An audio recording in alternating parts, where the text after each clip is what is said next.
Good evening and welcome to QinA from NVS with an overview of the queer news from the past week. This week in the news, UNAIDS supports ending travel ban, problems in the European Parliament, challenges to gay activities in Eastern Europe, more states granting gay marriage, and pride and hate in Amsterdam. The Joint United Nations Program on HIV and AIDS, or UNAIDS, has begun advocating for travel equality for those with HIV/AIDS, issuing a statement that UNAIDS calls upon states to adopt non-discriminatory laws and regulations. HIV-related travel restrictions have no public health justification. It is also our view that where such restrictions are based on HIV status alone, they are discriminatory. The U.S. is infamous for its laws forcing HIV-positive people to declare so when applying for a travel visa. By doing so, the U.S. limits the amount of time they can visit the country and also requires that they give up any rights to change status, by applying for citizenship, for example. The European Union is also discussing the validity of such measures. Amendment 3A urges the European Commission to include in the negotiations the exclusion of Europeans with HIV from the visa waiver program and ensure equal treatment of all EU citizens. There are no objective reasons for a travel ban for HIV-infected persons. Emine Bozkurt, a member of the European Socialist faction, has written a letter to challenge the current European president to uphold anti-discrimination for gays and lesbians. In the letter, Bozkurt recalls the 2004 debates preceding the election of the current European Commission, writing that the debates concerning the directive were mainly about better protection for homosexuals against discrimination.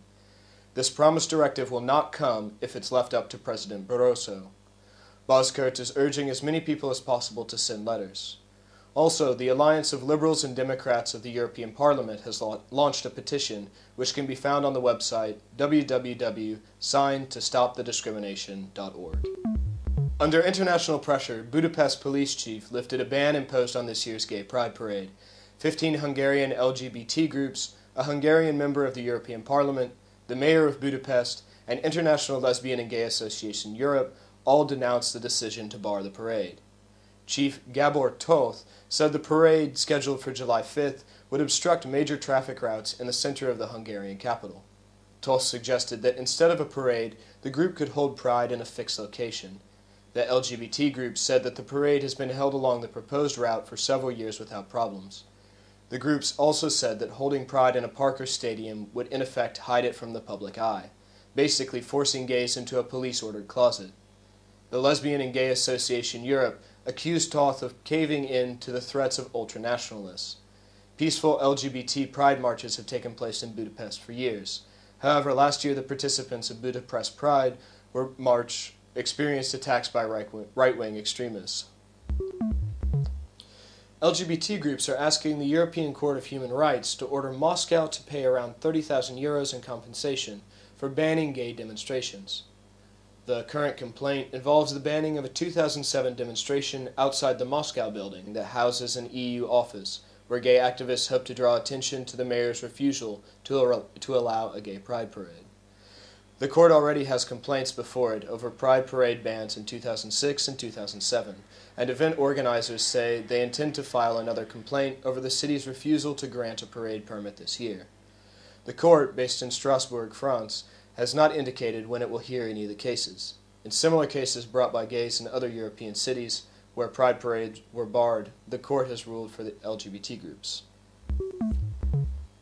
Norway has approved gay marriage. The parliament granted gay and lesbian couples the right to marry and to adopt children with an equal basis as heterosexual couples. The country's new Universal Marriage Act, which also allows lesbians to be artificially inseminated in Norwegian medical facilities, supersedes a domestic partnership policy. The law was backed by the Labour Party, the Centre Party, and the Socialist Left Party. Some members of the Conservatives and Liberals also voted for the law. However, the law was criticized and voted against by opposition Christian Democrats and the Progress Party. Hundreds of same-sex couples rushed to county clerks' offices throughout California this week to obtain marriage licenses and exchange vows as last-minute legal challenges to gay marriage failed. All 58 counties began issuing licenses last Tuesday following an order from the state's highest court. The marriage licenses use the words Party A and Party B instead of bride and groom. Unlike Massachusetts, the only other state to legalize gay marriage, California has no residency requirement for a marriage license. Although some couples said they preferred to wait until after the election because they feared their marriages would be nullified at the ballot box, others said they wanted to make history, especially if the opportunity to get married could be lost. A recent field poll showed that Californians favor granting gays the right to marry 51% to 42%.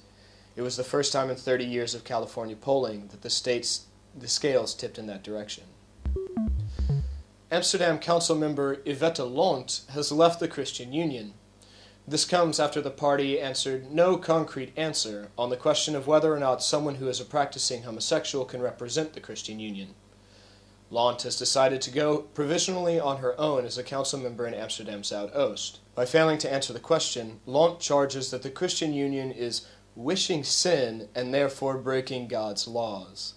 Lont is trying to begin her own party and calls those who hate homosexuals even more than the Christian Union to unite behind her.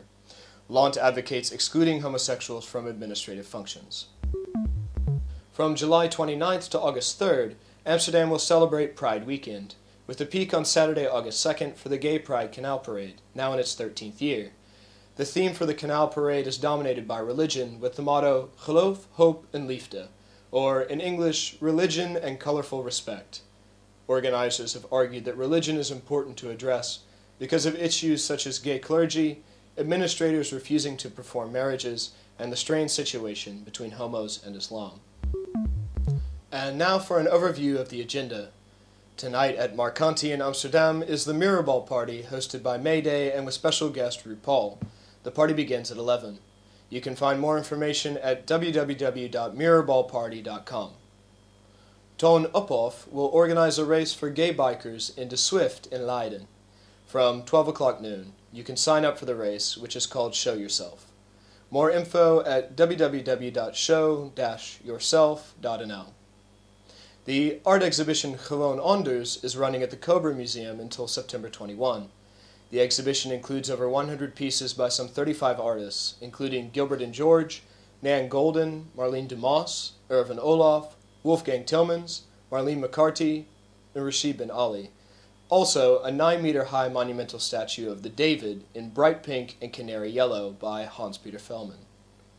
A satellite exhibit is also taking place in the Amsterdam Openbare Library in collaboration with the Ilia Homodoc. The satellite exhibit begins today and runs through the 1st of September. The Roze Zaterdag, or Pink Saturday, is on the 28th of June in Tiel, and the Navigation Party in Antwerp is on the same day. The Navigation Party is part of Antwerp Pride, which will be held next weekend. In the beginning of July, many bands are coming to Amsterdam, and there will be 5 days of live music in the Westerpark. On July 2nd, Santa Gold and Hercules and the Love Affair are playing in Paradiso, along with Joost van Bellen, Justice, Ellen Alien, and Want to Be a Star. You can find more information on www.5daysoff.nl. In the Westerpark, Radiohead, Goldfrapp Massive Attack, and R.E.M. are playing. It will be difficult to choose where to go. On the 1st of July, UNAIDS opens, the yearly summer dance festival in and around the Stadschouwburg. For more information, check the program on www.julidance.nl. Keep watching MVS, as we will be showing an interview with choreographer Akram Khan. Bye.